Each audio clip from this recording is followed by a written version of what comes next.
Today's video is about welcoming anger, forgiveness, boundaries, and what your rage is trying to tell you. Welcome back to Evolving with Amy, a place for self-discovery, self-growth, and becoming the best version of yourself. Let's talk about anger, not the destructive kind and not the suppressed kind, but the kind that rises up when you feel disrespected, dismissed, betrayed, or pushed past your limits. The kind that burns hot because something sacred within you was crossed. Your boundary, your integrity, your good character. For so long, we've been taught to keep quiet about our anger, to suppress it, or to be the bigger person, to forgive quickly and move on like nothing ever happened.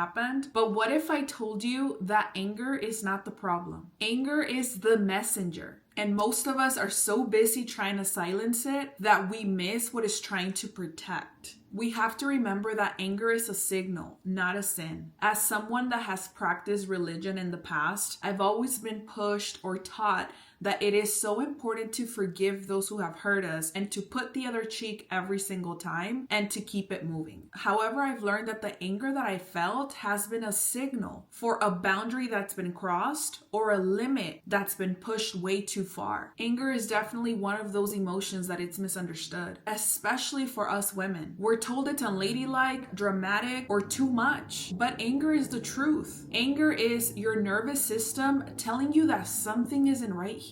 Maybe your voice wasn't heard. Maybe your boundary was crossed. Maybe they did push you way too far, or maybe your values were violated. Anger is not an emotion that we should be ashamed of, but rather listen to, rather process it, and figure out what the message of our anger is, where it stems from, why we're so angry and upset at another person, at the situation, at what we think we're losing, or what boundary we think someone's crossing. When we ignore our anger, we're not being wise, but rather dismissing our own feelings and disconnecting from our inner compass. If I'm talking to you from a personal experience, I can definitely say that there have been plenty of times where I have been angry at someone or angry at a situation, and I had to suppress it because that's what I was told to do, because that was the right thing, and because if God forgives us every single day, why shouldn't we? It was almost like I wasn't allowed to feel angry because then shame came along,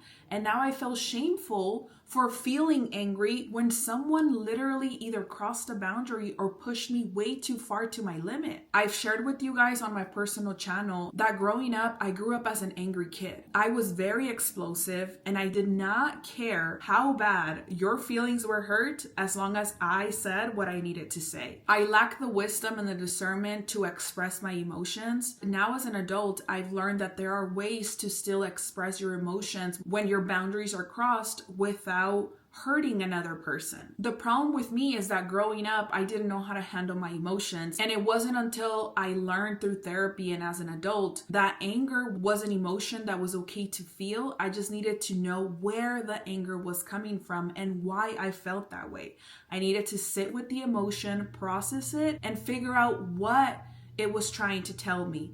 And instead of using it to hurt someone else or to be revengeful, using it to my advantage, almost as ammo to get me to use it as fuel to become better for myself and to set better boundaries. There were times I felt rage inside of me and I just really couldn't let it go. And then I realized, because I was taught to suppress the feeling of anger for so long, that even that feeling was valid and even that feeling I should listen to. Not necessarily the thoughts of being revengeful and hurting another person, but rather again going within and trying to figure out how I can use it for my well-being. What was it trying to tell me? What is anger trying to tell you? If you've been feeling frustrated, disrespected, or dismissed lately and unsure of what to do with all that heat, this video is for you. Anger is a protective emotion. We become angry when people lie to us. We become angry when we're talked down to. We become angry even with ourselves when we've been silenced for too long. And now it hurts. Now it's affecting our well-being. Now it's affecting our peace. So if you've been feeling this way, please do not think that you're being dramatic for any reason. Your anger is the part of you that's tired of being silent. It's actually a form of self-respect coming from within. Now, I'm all about forgiveness, but forgiveness should not be confused with repression. It shouldn't be confused with denial or with spiritual bypass. Now, if you don't understand what I mean by spiritual bypass, this is the tendency to use religion or spirituality or positive thinking, if you will, to skip the real emotional work. Society, religion, often sometimes even our friends encourage us to forgive and forget, forgive and move on, even when we haven't felt the anger yet. There's a very famous quote, and I'm not sure who says it, that states, "Forgiveness without truth is not healing, it's performance." And here's the thing, forgiveness is not a shortcut. I believe in forgiving people. You don't have to forget that they hurt you. You can set a boundary and stop talking to them. You can set a boundary and not ever have a conversation with them again. You can forgive them and not let them back into your life. But true forgiveness doesn't come until you've processed that anger, until you process what you felt, because whatever you felt or whatever you're feeling in this moment is very valid to you. Whether or not somebody else sees an excuse for it, or whether or not somebody agrees with how you felt. If that is how you feel, nobody can take that anger away from you. Only you can decide when you're ready to even forgive the person that hurt you and move forward. Because on the contrary, forgiveness is also something that will keep you in a cell. Now, I'm not saying this to tell you that you need to forgive them in the next 30 minutes or in the next few days. It may take you some time to process your anger depending on how hurt and how disrespected you felt. So no, you don't owe anyone forgiveness on their timeline. Healing is not ever going to be linear, and you get to decide when you're ready to do that for yourself, not for anybody else. Now, I want you to remember that anger reminds us where our boundaries are, or if we don't have any, where they need to be. You could be feeling angry because you weren't invited somewhere. Maybe you feel overlooked. Maybe you feel excluded, and that's okay. Maybe they had their reasons for not inviting you, and whether or not they shared that with you, you still get to feel however you felt, and you still get to process your feelings without their excuse or their reason as to why they didn't want to invite you. You could be angry because somebody twisted your character. Maybe you value integrity like I do, and you can feel violated anytime anybody questions your good character because you know who you are. However, I do also want to remind you that we are the ones that give our power away when someone tries to question our character and we know where we stand. Now, I'm not trying to take this feeling away from you. It's absolutely normal to be angry at the person that's trying to paint you in the wrong picture because you know where you stand. But here's the thing, if you know where you stand, then you should know that those that love you and that know you also know where you stand regardless of anyone else. And something I stand by, your opinion of me cannot bother me if I don't even look up to you in any way. Now, sometimes it's time to dig deeper. Sometimes it's not just what we see at face value. Sometimes it's a lot deeper than that. And it stems from something from way before. Sometimes anger points to a boundary that was crossed. Or maybe a part of us that wasn't protected by somebody that was supposed to protect us. Especially if they're your friend, they're your partner, they're your family. These are the people that are supposed to have our back. And unfortunately, sometimes that's not what happens. For me, sitting with that anger, instead of repressing it or letting it go silent, is what has helped me to date. To be able to process my feelings, to be able to dig deep and really see, was there a boundary crossed? How did it make me feel? Was I disrespected? Was my character questioned? Is this something that I don't want to be around? How can I make sure that my boundaries don't get crossed again? And if there is a time where I have to set a boundary, I should set it right now, not for anyone else, but for me, to protect me, to respect me, and to love me. I recently went through something where I felt like I set a boundary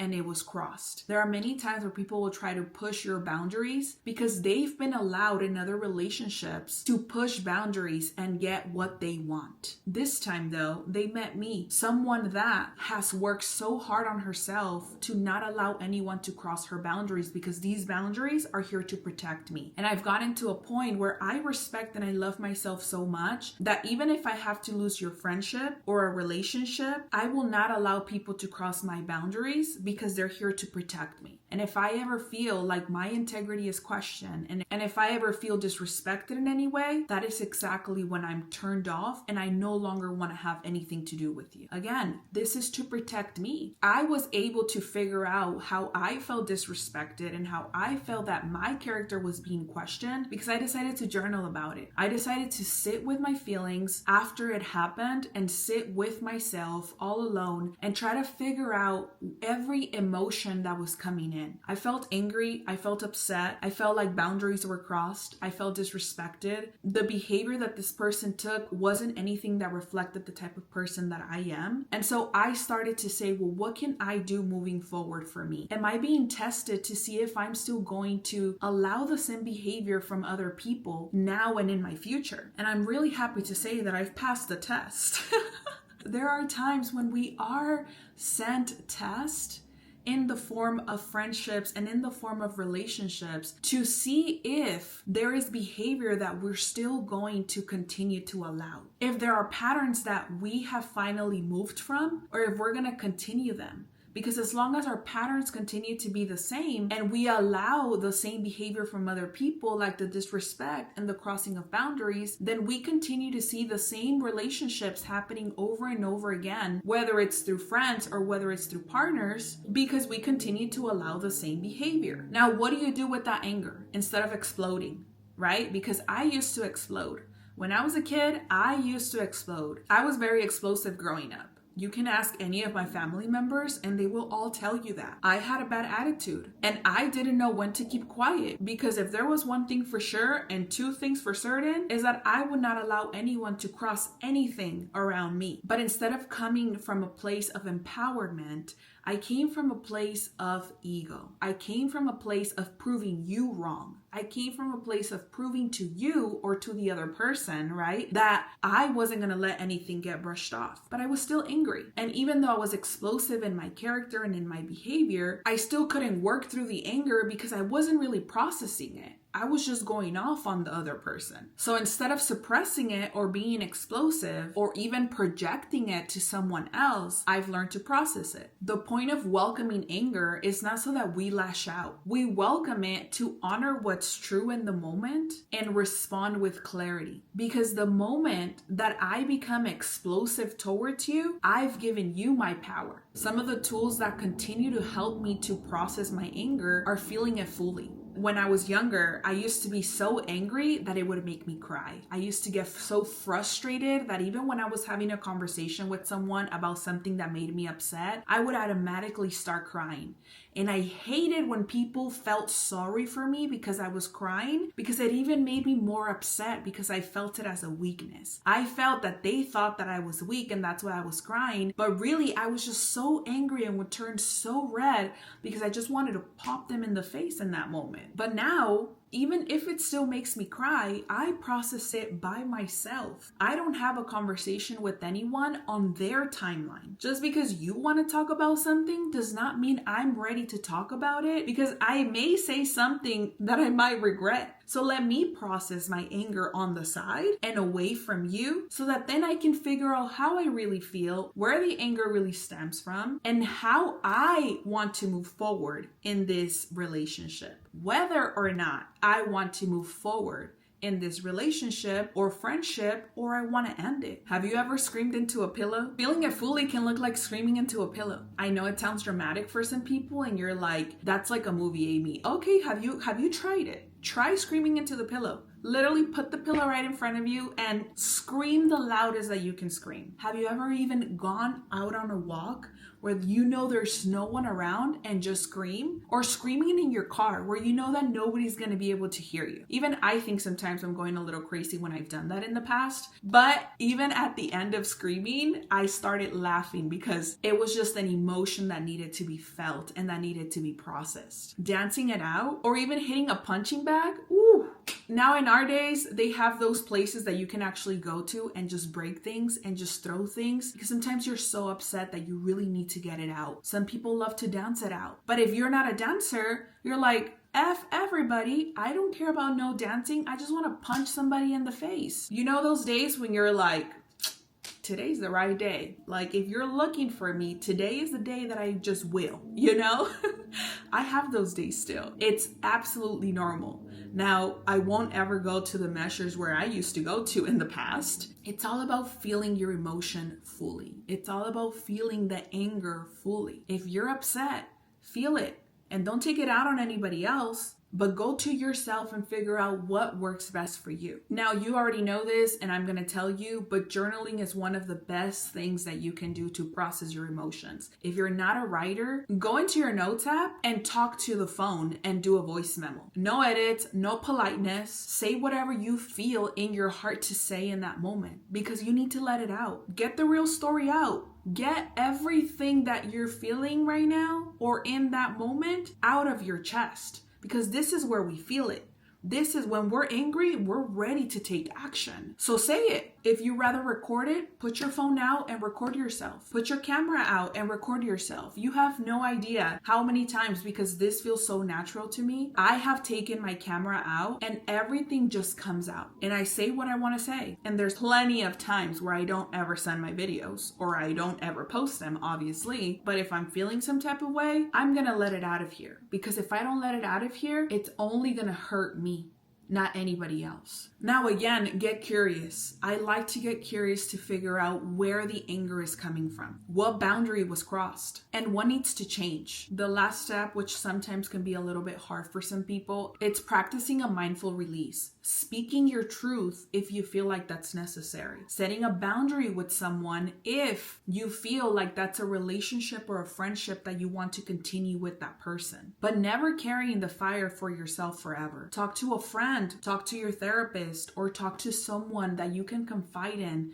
to tell them how you felt. Not so that they can agree with you, but really just so that they can be a listening ear. True forgiveness, like I said earlier, is only going to be possible after you've processed your emotions. After the truth of your anger is acknowledged. If you never acknowledge that anger, you won't ever be able to forgive the other person because you didn't process it. What has helped me is reframing the forgiveness as an act of self-liberation. Not invalidating my feelings, but forgiving so that I can release them and I can no longer be in an emotional cell. I've processed my emotion, and even though I want nothing to do with you anymore, I forgive you and I release you. I let you go. Because forgiveness doesn't mean that they were right. Forgiveness doesn't mean that what happened didn't matter. And forgiveness doesn't mean that I'm okay now. It just means that I'm no longer carrying this. I'm learning from it and I'm ready to let it go for my own peace of mind. Sometimes forgiveness takes a long time, and that's okay. Some of us have been hurt very deeply, and we're not going to be able to forgive and act from one day to another. But when that anger is taken from your peace, or when that person is taken from your peace, it's costing you too much. Now, something that we forget is to forgive ourselves. Forgiving ourselves is just as important as forgiving another person. You deserve your own grace. The same way that we give compassion out and we're gracious towards others, we deserve that too for ourselves. I've had to forgive myself for allowing other people to step on me.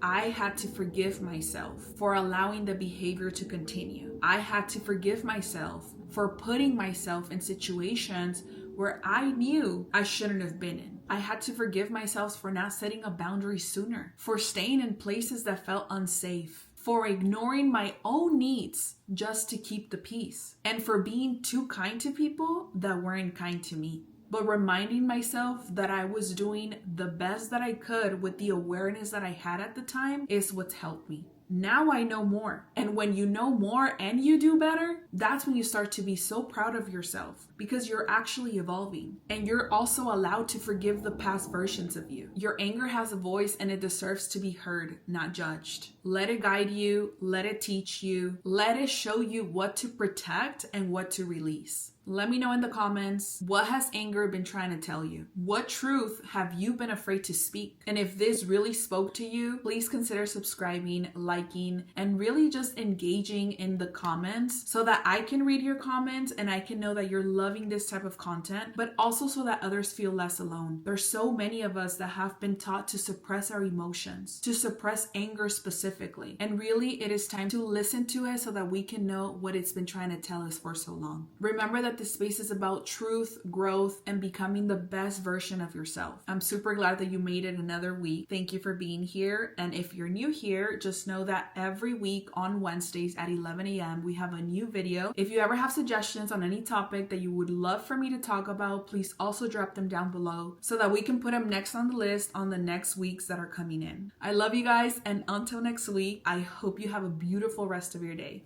Bye.